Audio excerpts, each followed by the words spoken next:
People make super quick judgments, even in healthcare and devices and life sciences. If your visuals, the first thing that the person sees sends the message that this isn't cutting edge, they're not going to stick around. Welcome to Lifesite Continuum.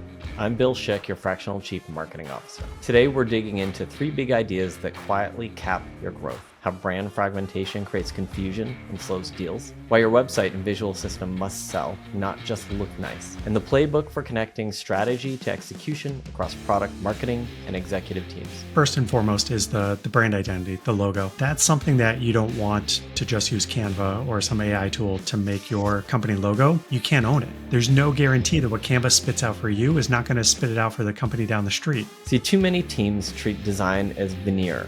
The truth, mismatched signals, modern tech wrapped in dated presentation can create instant distrust and longer sales cycles. So today we look at how do you turn brand and design from an afterthought into a growth system that shortens time to trust. So if you see a banner ad on the side of your web page and you see the red background and the golden arches, you don't have to stop and think, what is this company? What are they trying to sell me? To unpack this, I invited Jim MacLeod, founder of Ebrius. Companies call Jim when their brand is fragmented, their website isn't pulling its weight, or the org needs leadership to align brand, digital experience, and content strategy.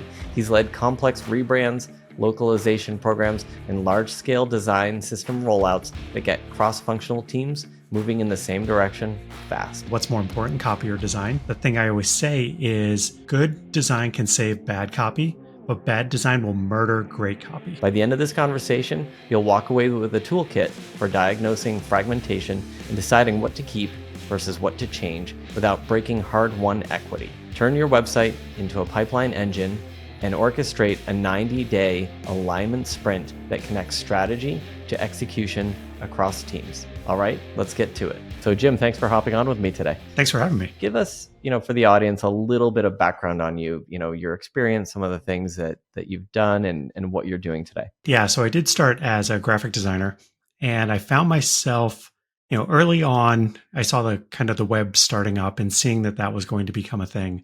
So I wanted to get more on that side of the business. And that led me over to kind of the marketing side of companies. And I worked with some great marketers across some really good companies, people that really knew what they were talking about. So one of the things I wanted to do was, learn from them and kind of expand it because, at first I was like, oh, I can be a better designer if I know what the audience is looking for, what we're trying to do. Because when you first start out as a designer, it's all about just make it look cool, right? Grab attention. But then I started to learn, no, there's a whole lot more to this. So I started getting deeper into kind of the marketing and messaging side of things. And that brought me into content, and that brought me into social and branding and kind of the larger picture across all of marketing. That's more than just how it looks. And I like that a lot because for my audience, whether it's an entrepreneur, someone in marketing, or even, really anybody involved in product development and commercialization, what I see a lot of is, the design side of things is almost an afterthought. Mm-hmm. It doesn't matter that much. Let's play very conservatively and really design, often with a device or a software, or on the marketing, the brand side of things. It's perceived as maybe less important than it actually is. I'm sure you've seen this, but some of these, what seem like minor decisions, can have really bigger impacts on the success of a device. And people often don't believe that. They think, well, I've solved a problem over here. People are simply going to buy it, and the design is really an afterthought.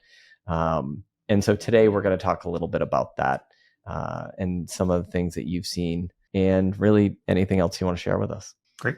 You've been doing this. We've collectively been doing this for a while. Mm-hmm. Tell me a little bit about some recent experiences you had. You and I were talking before, and you just went through a 90-day rebrand project. Maybe set that up for us and tell us a little bit about the situation, maybe some of the things that you saw that were challenges, and then how you solve them. Yeah. So this was a few years back. I was working for a company that got acquired by a competitor that was actually a little smaller. And we were, once they figured out who was going to lead marketing for this company, it was my old CMO was now going to be the CMO of this newer, larger company. We were given 90 days to rebrand the company because our CEO used to be the chief marketing officer of a little company called Apple. So he was used to kind of working under just get it done deadlines, you know. So we closed the deal and then we had 90 days to completely refresh the brand, messaging, all of it. And by brand, I mean visual brand. The name of the company stayed. So those were the two edicts. The the company name is staying and the color is staying. And then it was, okay, go. We need something new. 90 days, completely erase all traces of the previous two companies before that. So it was a sprint working with branding agency, digital agency, video agency, working with all these different groups, messaging, branding also, because we needed to completely revamp everything in a really short amount of time. We had a contest to help customers or prospects help pick which logo we were going to go with. And we had a brand new partnership that we announced on the launch day, the day one. So we announced, not only did we unveil the new website, a new brand, a tier one product launch, we also announced a partnership with the NFL. And our product had been used at the Super Bowl that year. So we had an infographic with all the data that we pulled out of the Wi-Fi analytics at that Super Bowl. So, oh, and then we did a Wow. live stream with analysts from our headquarters that day also. So it was an insane amount of work just trying to get everything going. And a lot of my job was just to make sure that all the work got done. So it was identifying everything and then putting in the processes to make sure that everything was rebranded in time for the launch. That's a crazy story. So I having been through similar things, I understand the amount of work Mhm. and sweat that goes into something like that. And maybe we'll unpack that in a moment. Do you have any thoughts or insights or opinions on the thinking behind keeping the components of the brand that you did and also what drove the specific changes they were looking for in the brand? So part of it was we had complementary product lines. And Mhm. we also knew that the top management I instantly identified, okay, this is better than this. So we should really focus on this area. And this isn't as strong. Like it might do well sales wise now, but the long term growth of a particular product line wasn't looking great. So, which is Mhm. kind of one of the things that drove the acquisition and then later acquisitions too. So it was kind of identifying what the market was going to be wanting in the future, figuring out where we needed to double down and really focus on those type of things and de-emphasize some of the other product lines or solutions that weren't going to be as prominent and important to the company in the future. Okay.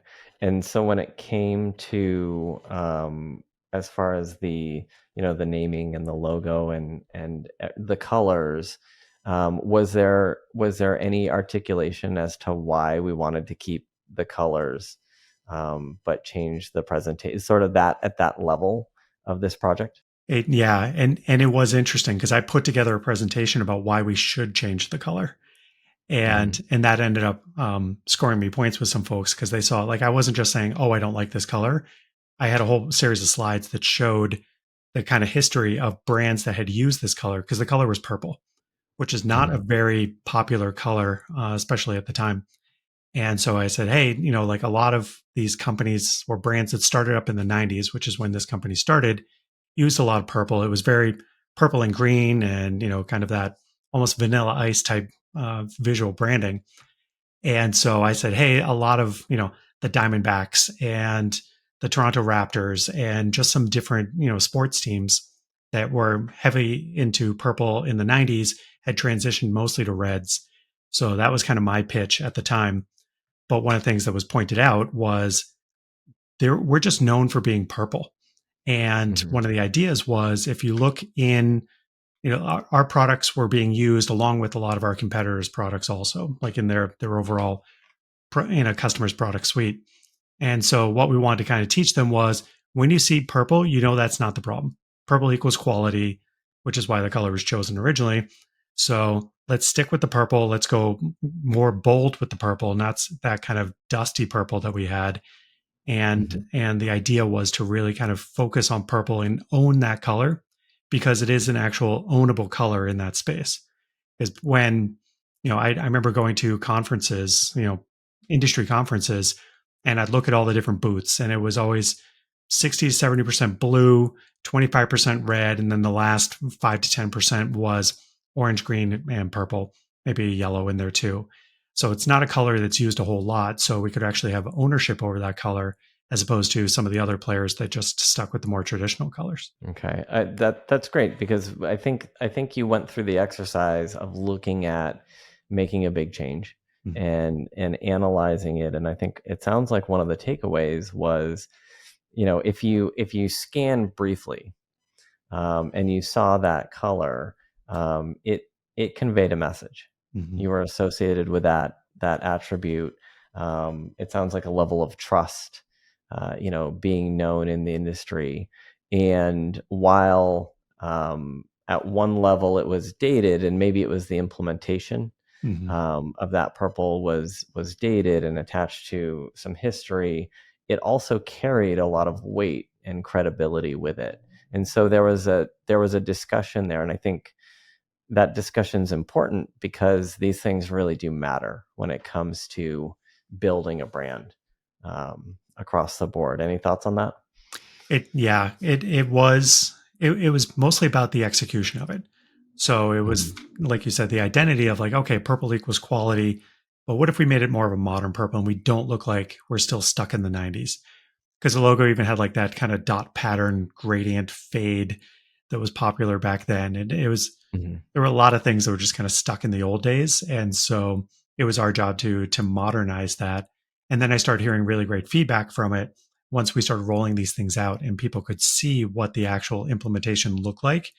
All of a sudden there was kind of a renewed sense of pride in the purple. And there wasn't the embarrassment of the purple that a lot of people had initially.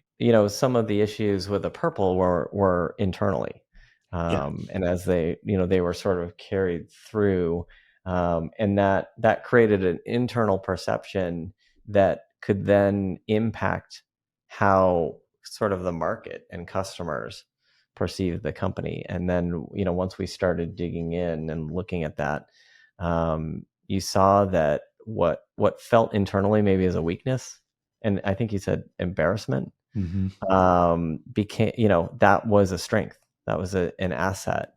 And again, in the work that I do with the companies I work with, they aren't thinking about these things at this level always. A lot of times, the presentation layer is seen really as a very kind of thin veneer that we're putting over the substance underneath. And certainly over time, those decisions, regarding color and design, you mentioned outdated design elements. Those things matter. So if you have a company that's trying to be innovative and communicate, hey, we have new technology. A lot of companies jumping on AI. Who's not jumping on AI right Right. now? But their branding says 1980s or Mm-hmm. 1990s. You create a dissonance or a disconnect for the audience, where if you look very, you know dated, but you're saying we have the most modern edge technology, it just doesn't resonate with people.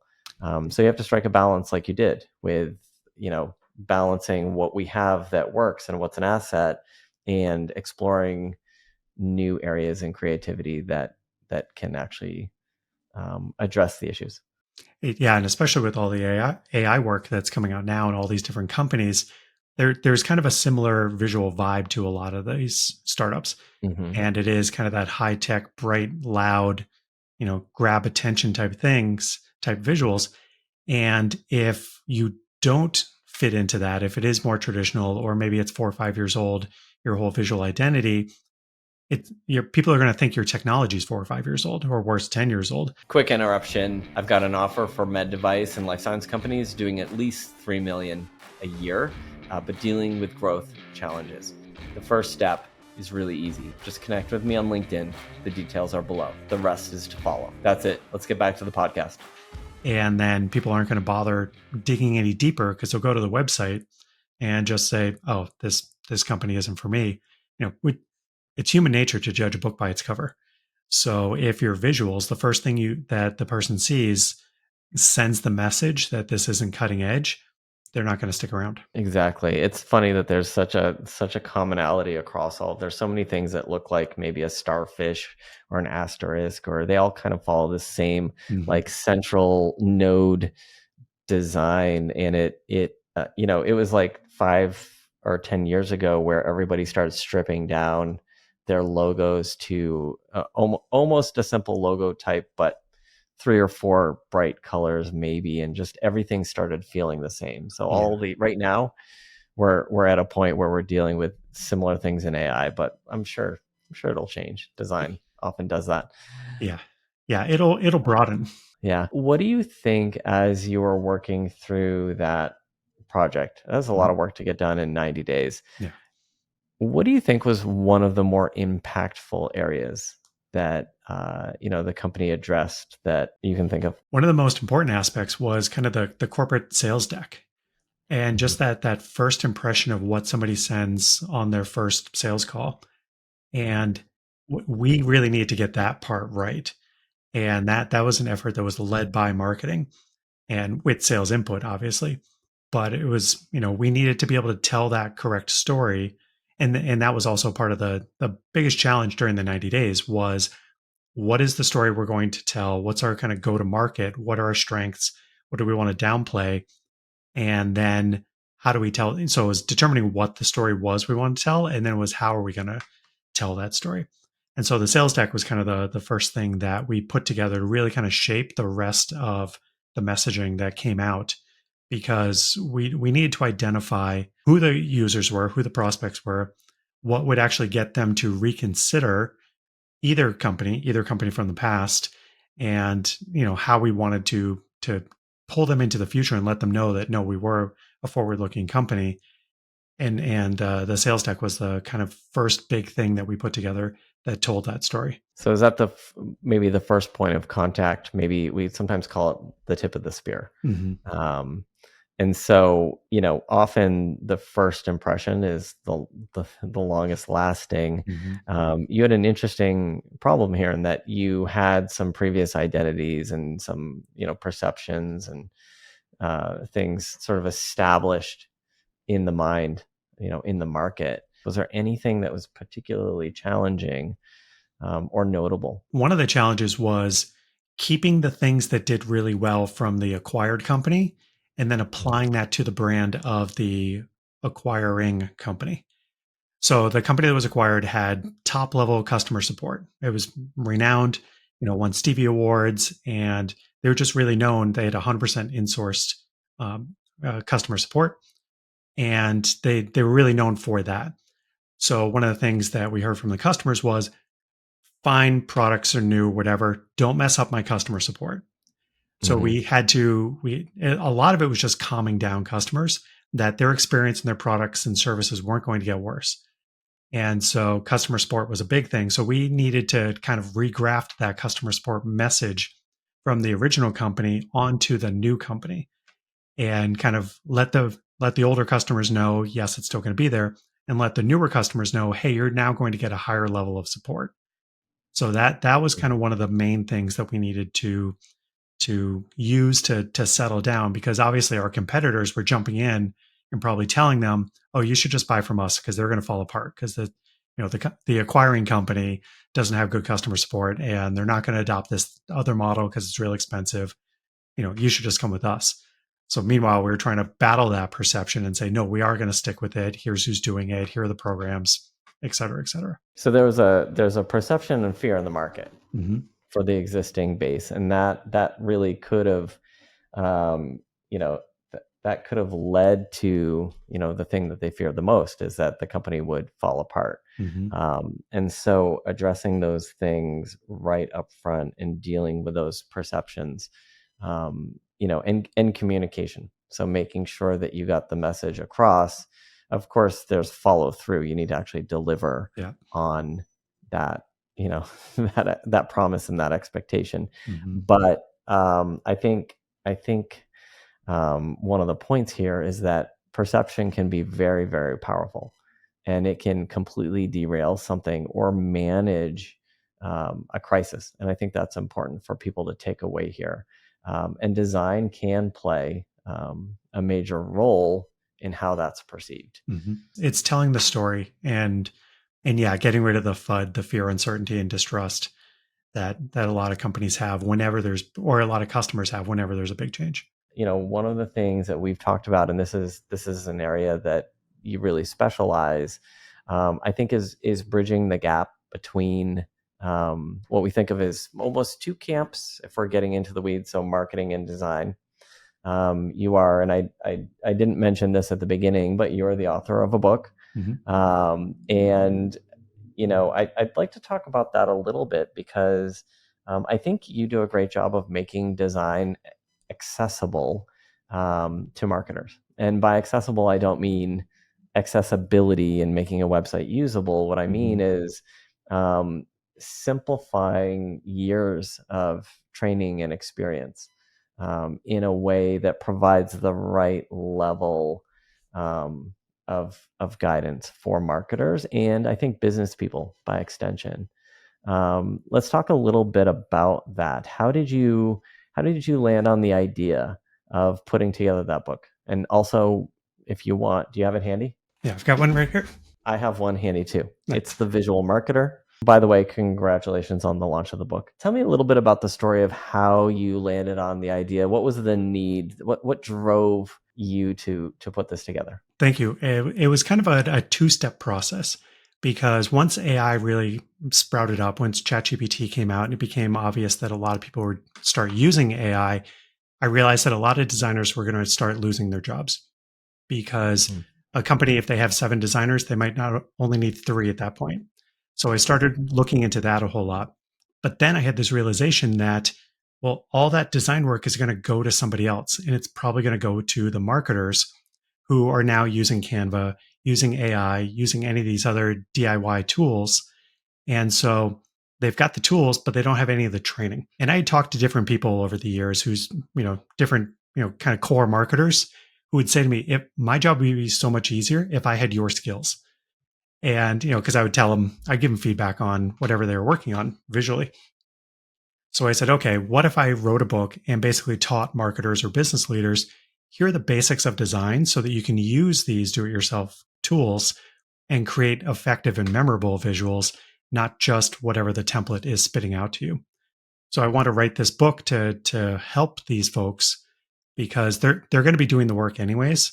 Because I know there's a little bit of not pushback, but there's kind of the idea of like, well, why are you giving away all the secrets of design? And the reality is, these people weren't going to hire designers anyways. They're using Canva. They think what they're putting out of Canva is good enough. And so my idea was, okay, the folks that are okay with this, that are okay with producing visuals like that, here are some basics so that you can make more effective and better visuals. Right. And I think that's true in a lot of industries. I think that we become very protective of the time that we've invested in our particular area of expertise. And from my experience, I find that there are plenty of people who are on their journey and they start off wanting to do the work themselves. And they're looking for guidance and they're looking to develop an understanding. They're only scratching the surface.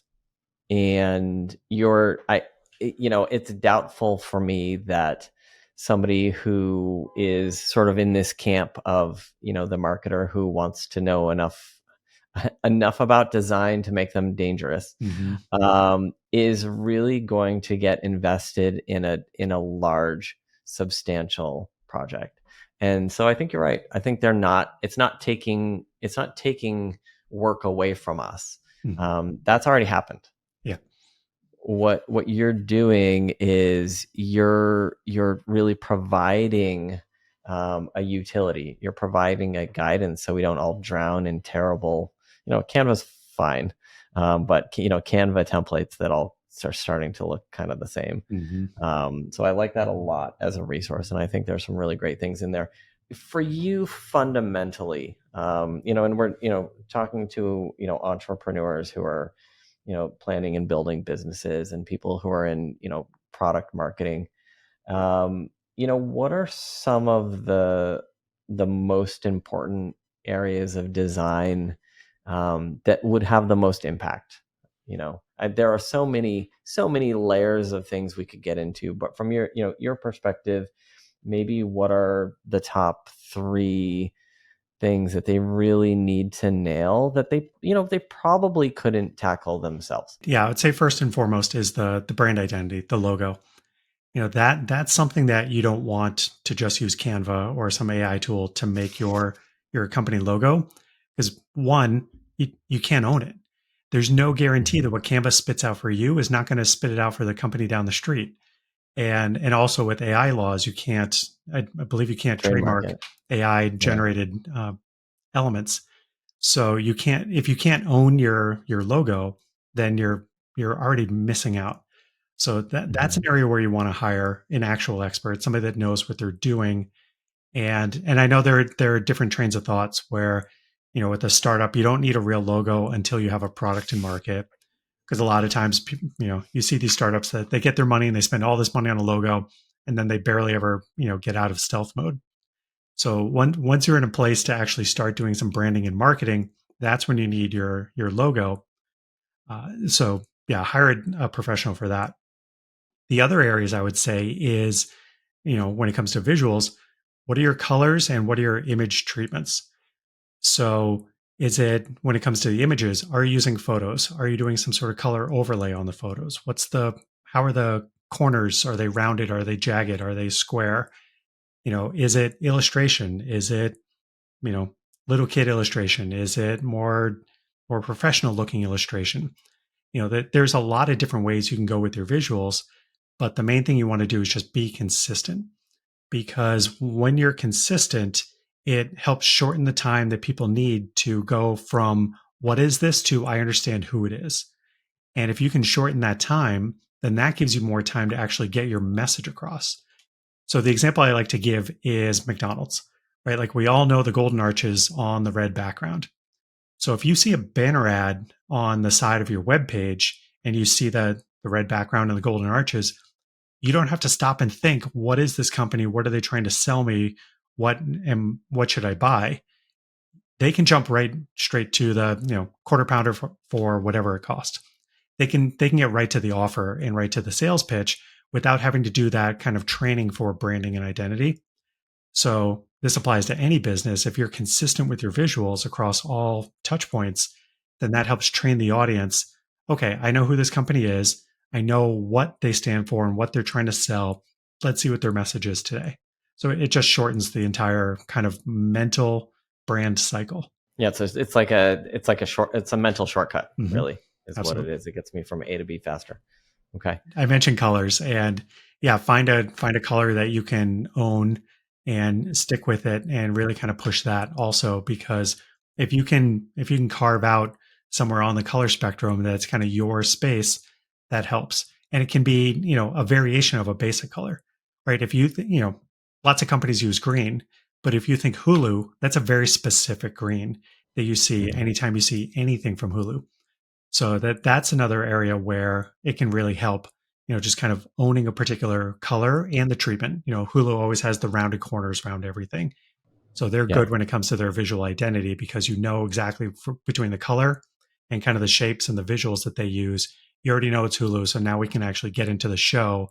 It's not like when you see something that's like, oh, you can watch this on Tubi or MGM Plus, like you're trying to figure out what network it is. Hulu's already shortened that entire process.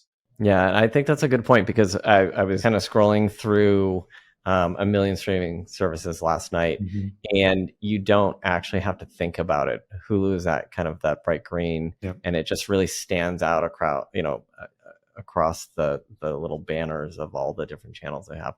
I want to go back for a second to something where you were talking about being consistent, and I want to sort of jump off of that point in choosing your general visual style for your company, Mm. because what I see a lot of, and I work in med tech and life science, Mhm. and med device.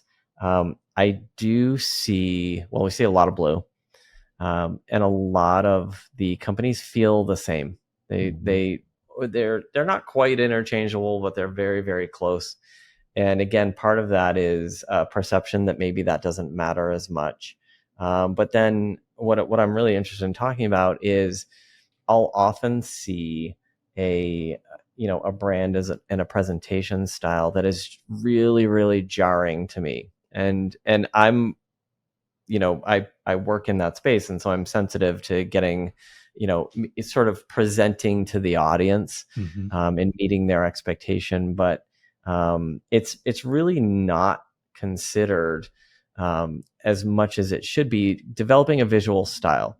And the point I'm trying to get to in this really long roundabout way is the way, sort of the trappings of your company can really influence that first impression with your audience.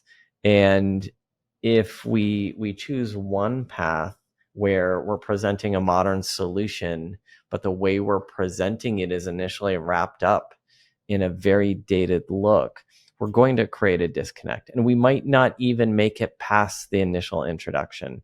I have a client from a few years ago that absolutely loved a logo that was done in the 70s, and not a great logo at all. It was overly complicated. It wasn't even right for that time. Mm. Let's just say that it had a globe in it because they're global. And so, it was overly cliche. It was really dated. The sales team really didn't love it. It wasn't doing them any favors. And they wouldn't move on from it because they just really liked it and they were attached to it, but it wasn't serving them in the space. And so I think the choices we make, we want them to be consistent. I would want founders to think about, this is not window dressing. Yeah. It's the car that you show up in for the sale, for the sales meeting. It's how your office presents. It's the impression you make when you walk on stage. People make super quick judgments, even in healthcare and devices and life sciences. Where we talk about, well, we're more substantial than the color of our brand. Well, people at every level in all walks of life make quick judgments. They look at something and they think yes or no, Mm-hmm. very, very quickly. So does I guess my question to you is, um, you know, where maybe does that sit in your level of importance in getting an idea or message across for these companies? We talk about consistency. What about the message that we're sending? How important is that to consider when you're developing your visual style? It's critically important. And one of the things that I've found is that in engineer-led companies, they tend not to care about how it looks a whole lot because they're more fixated on how it works. Which makes sense because if you see a lot of engineers walk around, they look like they just mowed the lawn and then walked into work, right? Like they're not concerned about how they're presenting themselves to the world, which explains why they don't care, how the product looks because they're only focused on how it works. So one of the things that you need to do is say people are going to ignore this great thing that you built if we present it this way. But if we're allowed to put a wrapper on it, put some, pizzazz behind it, if you want to use a dated term, then, then people will pay attention to it. And all your great work will be able to be seen and used by all the people that you want them to see. You alluded to it earlier. We are long past the build it and they will come mentality. But, a lot of, or we're past the build it and they will come world. But a lot of these engineers still think, I built this great thing. Look how great it is. Of course, everyone's going to want to buy it. But that's not the reality of how things work anymore. Yeah, I think a good proxy is really the iPhone versus the Android debate. Mm-hmm. You can look at you can sort of split the world into those, well, three camps really. There's a group of people who just don't care. They can't even tell the difference. But aside from those people, we have the people who say, well, iPhone is the phone for kids, and I love my Android because I can do anything with it and make it do anything, and they're really focused on that. that's a good proxy for a little bit of this conversation. Mhm. And we are in that iPhone era where presentation and usability and really the end customer experience is, just as important as whatever it is under the hood that makes it tick. So part of what I do today, as a fractional CMO, is I will go to conferences and trade shows with my clients and look at other attendees and see who it might make sense to partner with, or develop a distribution deal with, or in some cases acquire. And, we were, a few months back, we were walking the floor and we were looking at this company and that company. And I noticed that what drew the CEO's eye, he was drawn to those very bright colors, modern, big lights. These are small, 10 by 10 booths, but the companies that he picked out as companies to initially focus on, and he didn't realize this, were the companies that really stood out in that space. What puts the point home is there was a company there that had a very, very cool AI application in a physical device. And that device was the cheapest industrial, very beige, very 80s looking box, and not in a cool retro way. This is very much this is literally the cheapest box I can get to put this thing into. And then that sort of thinking, that sort of budgetary, this is not important, I just need to be there and put this in front of people and they will buy it, build it, and they will come. He didn't get any traffic at that booth. And that was, for us, it was the best opportunity for a future acquisition. And we almost overlooked it because in a quick scan at a visual level, they just didn't show up. In fact, we sort of overlooked them because they just looked like they were bringing old school technology. Now, I know that the engineers listening to this or the clinicians would be like, I would never make a decision based on that. But, in many of these cases, you aren't the buyer. If you put one of these pieces of equipment in, a modern space that is all bright whites and polished and stainless steel, and it has a certain, modern, clean feel to it. And then you throw up like this beige box that is brand new. It's brand new tech in there, but it's wrapped in this really dated, presentation. um, you may just fall, somebody might be blind to it because they perceive it as old and dated. And that is everything about design, is really putting the right presentation, the right wrapper on it, that creates that connection. It tells me, okay, you're part of my tribe, you're part of my community, you're what I'm aspiring to have in my space and around me and the tools that I use. So I think you made a really good point about that. Any thoughts on that? Yeah, I think it makes a lot of sense where your brand is what people think about you. And if you're presenting yourself in a bad way, then nobody's going to take you seriously. So it's a perfect example that you gave of, hey, this is real cutting edge, but nobody's paying attention because it's wrapped in a bunch of old, dated design. I see a lot of companies that, and this is coming back to part of the conversation before, but they put something together that's good enough for today and they just kind Mhm. of run with it. And then suddenly they wake up and somebody's, typically marketers are knocking at the door saying, we have to do something about this brand because it's actually hurting us right now. That's typically too late, right? Yeah. It's already, I mean, you have to fix it still, but if you're having that conversation, you haven't addressed it early enough. Given what you've seen and understanding that a solo entrepreneur who's typically doing most of this journey on their own up until a Mhm. certain point, do you think there's a time or a point in the journey where, okay, now is the perfect time to start looking at the brand and the website and going from, I spun up a build it myself sort of situation to, okay, now I should bring in the right level of expertise? Yeah, it's probably when you jump from all referral business to trying to get net new organic business. And I would think that, because when you first start out, it's the people that kind of, get things going. And then once you're trying to get to that next level, get an audience that doesn't know you, doesn't like you, doesn't trust you, you need something to be able to put out there so that they can start to believe you and trust you when they see what you're saying, because you don't have that built-in trust yet. I think that's a good point. I was talking to somebody yesterday where a company was really struggling and frustrated. And when talking to them about how they grew, they had a wide network to start.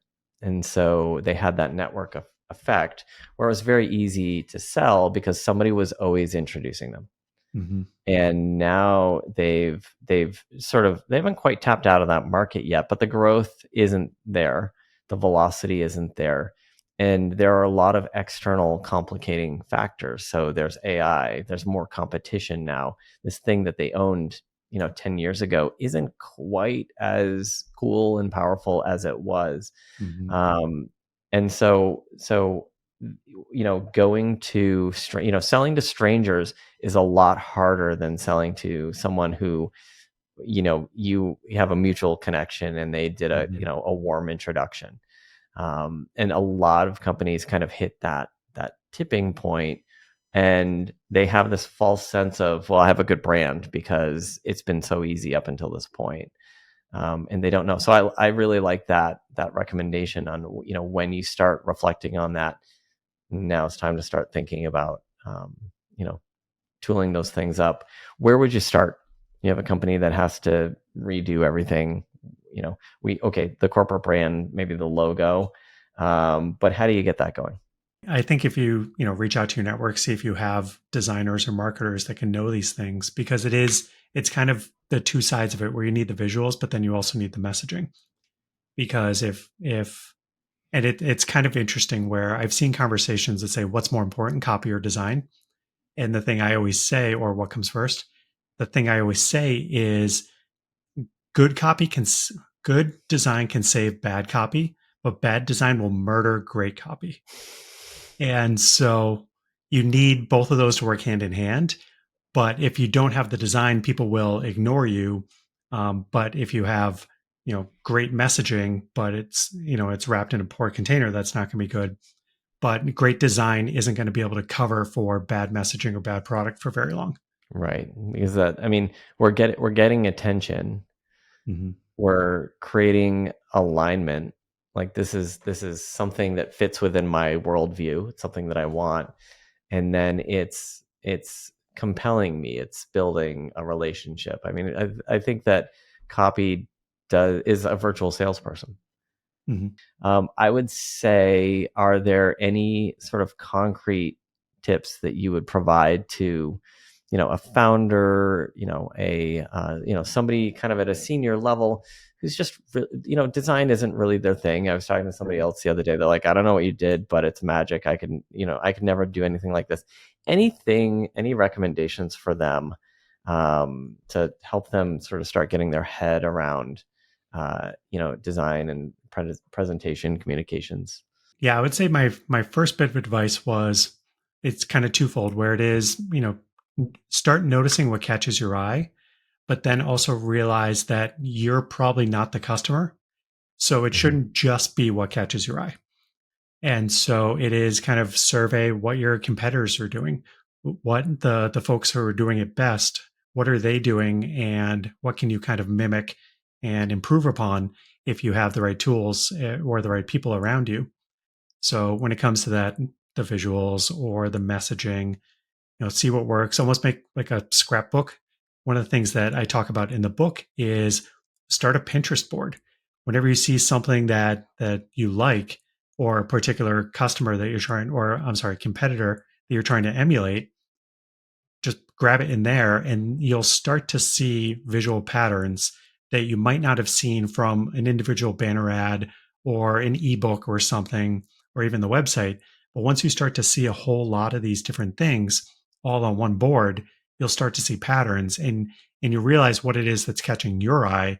And that's kind of a quick way to learn about what's eye-catching to you, and then hopefully what's eye-catching to their customers who you want to be your customers. I think that's a great point, especially if you don't have a place to start from. Just sort of scrapbooking, if you will, Mhm. ideas for things that interest you and are attractive to you. Yeah. And I would stack on top of that, when you're building the brand for a company, you don't want to look like everybody else. Right. You want to take inspiration from, but you don't want to copy, because you don't want to create confusion. You don't want to accidentally market for them, but you also don't want to be so different that you're discounted out of hand the first time that somebody interacts with your brand, where it doesn't look like you fit in the space. And so there's this kind of Goldilocks zone of unique, brand identity, but also plays within the ecosystem of the solutions that are in market. Jim, thank you so much. We're going to drop a link to Visual Marketer Great. below. Where can we get that? Where can we pick it up? It's on Amazon. I also have it on visualmarketer.co. And yeah, anywhere. It's Barnes and Noble, wherever you get books, except probably the physical bookstore. You can get a copy of it. But the what you were saying about kind of standing out, I've got a little line that I use for that, which is Mhm. you you want to stand out, but you don't want to stand in the wrong crowd. So one of the Yes, examples I have in the book is I hired a designer to make a Goldman Sachs logo as like a Swedish death metal band. Because it's like, okay, what Goldman Sachs is, but when they look completely different like that, you would never trust them with your money. that happens with companies where they simply don't know Hmm. uh, enough about how that works, or they don't really value it. They don't see the importance of it, and they Hmm. don't rely on a partner to help guide them down that path, which is what you and I try to do. Right. All right. Well, Nice. thank you, Jim. It's Yeah. great Thank talking to you. you today. If you made it here, thank you. If you haven't already, like, share, and subscribe to the channel. If you want to learn more about this topic, I expand on it below, as well as in my LinkedIn newsletter. That's all for now. More soon.